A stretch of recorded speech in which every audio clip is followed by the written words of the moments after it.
साईं राम। अनंत कोटि सदगुरु साईंनाथ महाराज की जय।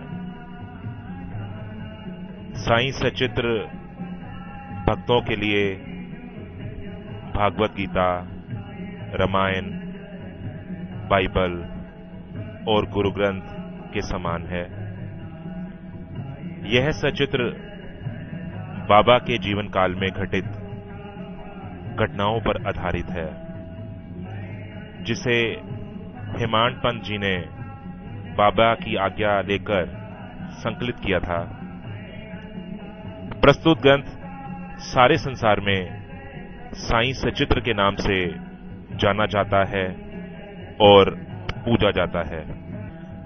लोगों में साईं सचित्र के प्रति लगन और श्रद्धा को देखकर, और खासकर उन भक्तों के लिए जो वृद्ध हैं और उन भक्तों के लिए जिन्हें पढ़ना नहीं आता या किसी कारणवश पढ़ नहीं सकते, उन भक्तों के लिए साईं बाबा द्वारकामाई.com की संस्थापक निम्मी जी ने, जो दिल्ली से हैं, बाबा की आज्ञा जानकर यह साईं सचित्र ऑडियो में रिकॉर्ड करवाने का संकल्प लिया।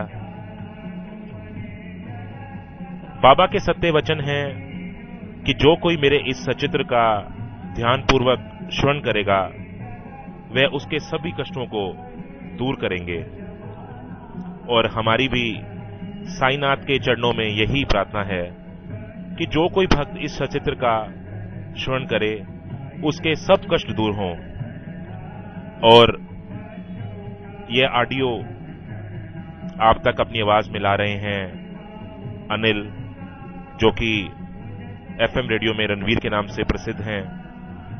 बाबा की अनुमति से आज हम इस सचित्र का प्रथम अध्याय आरंभ करते हैं। साईं राम। श्री साईं सचित्र अध्याय 1। वंदना। गेहूं पीसने वाला एक अद्भुत संत, गेहूं पीसने की कथा तथा उसका तात्पर्य। पुरातन पद्धति के अनुसार श्री हेमांत पंत श्री साईं सचित्र का आरंभ वंदना द्वारा करते हैं। प्रथम श्री गणेश को नमन करते हैं, जो कार्य को निर्विघ्न समाप्त कर उसको यशस्वी बनाते हैं, और कहते हैं कि श्री साईं ही गणपति हैं। फिर भगवती सरस्वती को, जिन्होंने काव्य रचने की प्रेरणा दी, और कहते हैं कि श्री साईं भगवती से भिन्न नहीं हैं, जो कि स्वयं ही अपना जीवन संगीत बयान कर रहे हैं। फिर ब्रह्मा, विष्णु और महेश को, जो उत्पत्ति, स्थिति और संहार करता है, और कहते हैं कि श्री साईं और वे अभिन्न हैं। वे स्वयं ही गुरु बनकर भवसागर से पार उतार देंगे। फिर अपने कुल देवता श्री नारायण आदिनाथ की वंदना करते हैं, जो कि कोंकण में प्रकट हुए। कोंकण वह भूमि है जिसे श्री परशुराम जी ने समुद्र में से निकालकर स्थापित किया था। तत्पश्चात वे अपने कुल के आदि पुरुषों को नमन करते हैं। फिर श्री भारद्वाज मुनि को, जिनके गोत्र में उनका जन्म हुआ। पश्चात उन ऋषियों को, जैसे याज्ञवल्क्य, भृगु, पराशर, नारद, वेदव्यास, सनक सनंदन, सन कुमार, शुक, शौनक, विश्वामित्र, विशिष्ट, वामदेव, जैमिनी, वेशपायन, नवयोगेंद्र इत्यादि, तथा आधुनिक संत जैसे निवृत्ति, ज्ञानदेव, सोपान, मुक्ताबाई, जनार्दन, एकनाथ, नामदेव, तुकाराम, कान्हा, नरहरि, इन सभी को नमन करते हैं। फिर अपने पितामह सदाशिव, पिता रघुनाथ और माता को, जो उनके बचपन में ही गत हो गई थी, फिर अपनी चाची को, जिन्होंने उनका भरण पोषण किया, और अपने प्रिय ज्येष्ठ भ्राता को नमन करते हैं। फिर पाठकों को नमन करते हैं, जिनसे उनकी प्रार्थना है कि वे एकाग्रचित्त होकर इस कथामृत का पान करें। अंत में श्री सच्चिदानंद सदगुरु श्री साईनाथ महाराज को, जो कि श्री दत्तात्रेय के अवतार और उनके आश्रयदाता हैं, और जो ब्रह्म सत्य जगन मिथ्या का बोध करा समस्त प्राणियों में एक ही ब्रह्म की व्याप्ति की अनुभूति कराते हैं। श्री पराशर, व्यास और शांडिल्य आदि के समान भक्ति के प्रकारों का संक्षेप में वर्णन कर अब ग्रंथकार महोदय निम्नलिखित कथा आरंभ करते हैं। गेहूं पीसने की कथा। सन 1910 में मैं एक दिन प्रातःकाल श्री साईं बाबा के दर्शनार्थ मस्जिद में गया। वहां का विचित्र दृश्य देखकर मेरे आश्चर्य का ठिकाना न रहा। देखा कि बाबा मुंह हाथ धोने के पश्चात चक्की पीसे की तैयारी कर रहे हैं। उन्होंने फर्श का एक टाट, उसका टुकड़ा बिछाकर उस पर हाथ से पीसने वाली चक्की रखी और उसमें गेहूं डालकर पीसना प्रारंभ कर दिया। मैं सोचने लगा कि बाबा के चक्की पीसने का लाभ क्या है। उनके पास तो कोई है भी नहीं और वे अपने निर्वाह भी भिक्षा द्वारा ही करते हैं।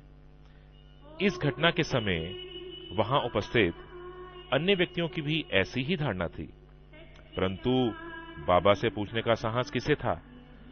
बाबा के चक्की पीसने का समाचार शीघ्र ही सारे गांव में फैल गया और जिसका देखा देखी बाबा की यह विचित्र लीला देखने हेतु तमाम नर नारियों की भीड़ मस्जिद की ओर दौड़ पड़ी।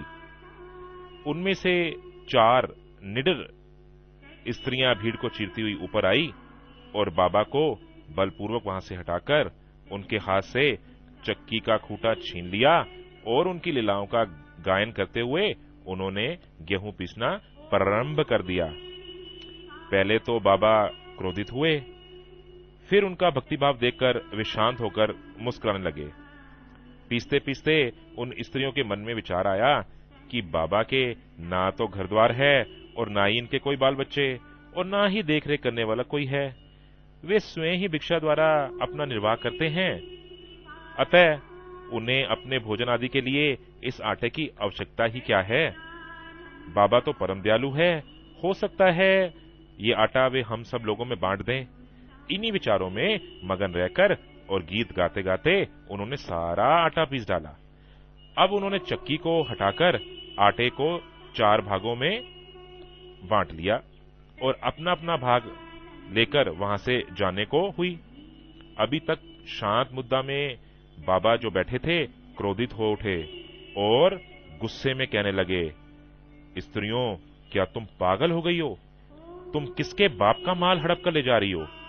क्या कोई कर्जदार का माल है जो इतनी आसानी से उठाकर लिए जा रही हो? अच्छा, एक काम करो, इस आटे को ले जाकर गांव की सीमाओं पर बिखेर आओ। मैंने शिरडी वासियों से प्रश्न किया कि जो कुछ बाबा ने अभी तक कहा उसका क्या तात्पर्य है। उन्होंने मुझे बतलाया कि गांव में हैजा फैल गया है और उसके निवारण के लिए ही बाबा का शायद ये उपचार है।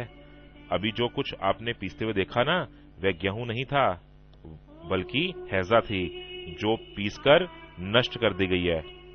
इस घटना के पश्चात वाकई ही हैजे की संक्रमता शांत हो गई और सभी गांववासी सुखी हो गए। साईं बाबा सचित्र का अध्याय 1 का पार्ट 1 यहीं समाप्त करते हैं। पार्ट 2 आपको जल्द पेश करते हैं।